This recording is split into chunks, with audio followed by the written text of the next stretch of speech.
You don't have to live with pain and loss. Learn its lesson and grow and become rejuvenated because of it.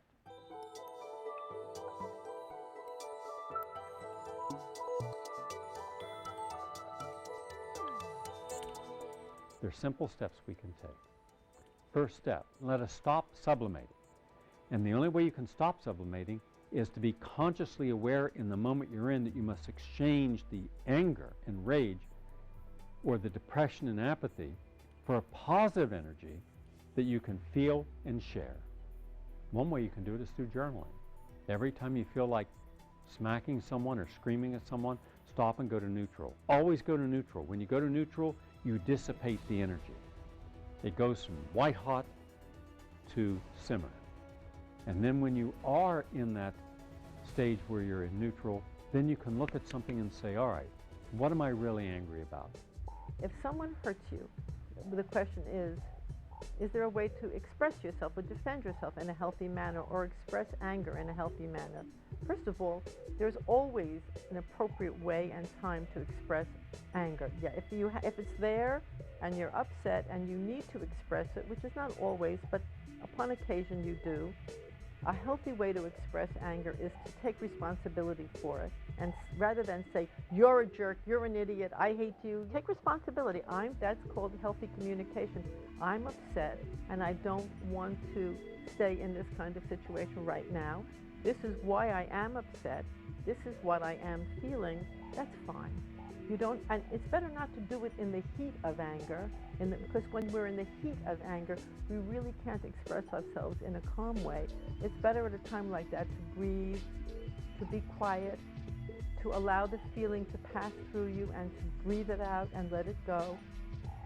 And then when you're calmer, it is good to communicate it, but not to attack the other person, not to blame them for your anger. Because the truth is, no matter what anyone does, they're not causing your anger.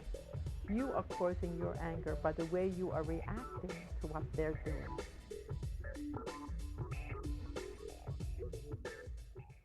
Listen with love and don't project. When you listen with love, you're not personalizing anything coming your way. You're simply saying, behind this anger, behind this moment, behind what I don't like, there's still something to love. Actually, that's one of the best ways to get rid of anger. Let me tell you, it's a fantastic way. If you send warmth and love to that other person, even though you don't feel it, that's from the Lojong teachings. You say, I send light and love to this person, to this creation, either in your mind or in person. No matter what you're feeling, I send light and love. And all of a sudden your anger will diminish and they're going to pick it up. You have to be willing to let go of all these separate ego thoughts, the idea that we are separate from each other and we are different and we are alone and isolated in a hostile world. Get back to the idea that we are all from the same source. We are all human beings, which are really spiritual beings, and get back to our spirituality. When we get to our spirituality, we lose these guilty and angry and fearful feelings. In our old understanding of biology and life, based on a Darwinian pursuit, that's that survival of the fittest in the struggle for existence. If we live by that philosophy, then of course the philosophy of every individual is to be the fittest at the cost of stepping on other people in the process. So we live in a world that is required competition with an edge for the winner over the loser. So we live in a world whose philosophy says there are winners and there must be losers. As the new science starts to reveal itself, there's a complete change in evolution theory. The new theory says that evolution is not based on competition. It is totally based on cooperation. People who are optimistic live longer, are happier, are healthier, and more successful. So if you are constantly the kind of person who says, well, that's the kind of thing that happens to me, that always happens to me, sure enough, that will continue to happen to you, right? We walk, people and events walk through the door of our expectations. Now, of course, there are circumstances that's not possible, but in most cases, there is still a way of taking a step away from just reacting negatively.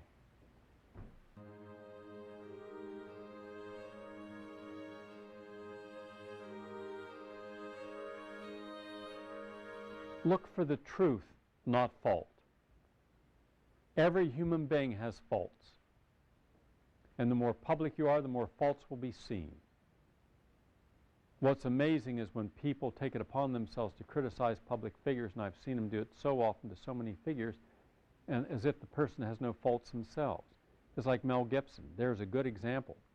I feel that how the media and the American community, how all communities have dealt with Mel Gibson is simply counterproductive for the following reason. Mel Gibson gets drunk and he gets stupid. Have you ever known anyone ever that got smarter the drunker they got? I'm so drunk I'm a genius. No. I grew up in a small town. When I heard people drunk, they always did stupid things.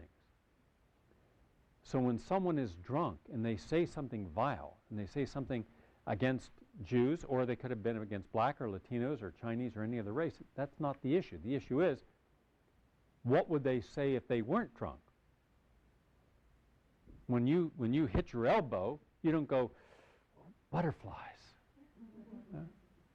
No, you yell something, generally some expletive that we can't use here. And here's something else. How many people in this audience, and I want to see hands, have said things when you were angry at someone in your life that if we were to capture that and put it in the headlines in the New York Times, would that represent who you are? Have you all said things that were really stupid and vulgar and bad and obnoxious? Yes, you have. About a million times? Yes.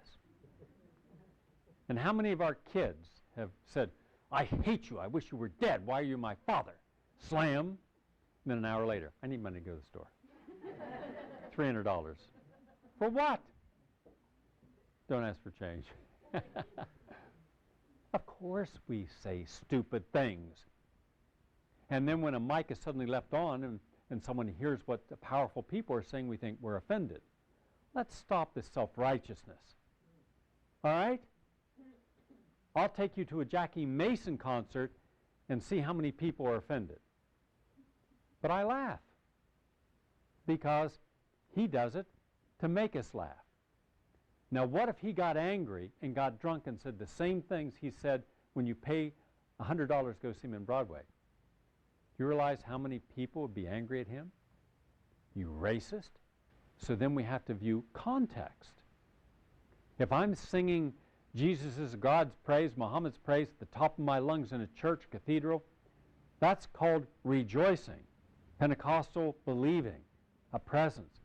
Walk right out on the street, turn around, do the same thing, and you're arrested, put in a mental hospital for schizophrenia. Right? Context. Tom Cruise jumps on a couch for about a second because he's so happy, suddenly he's a wacko.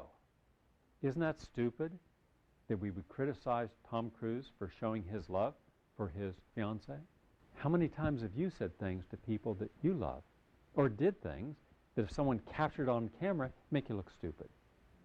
So at the end of the day, we're all, every person on earth, from the Pope and every other religious leader, everybody is guilty of making statements that were better not have been said. So does that mean that we have the right to criticize someone who gets drunk and makes those statements?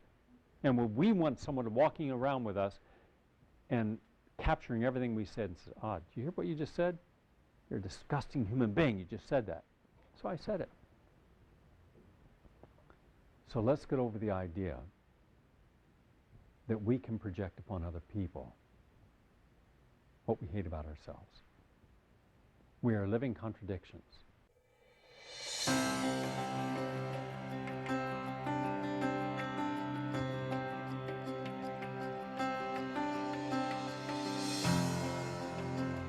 Embrace the moment because it will pass.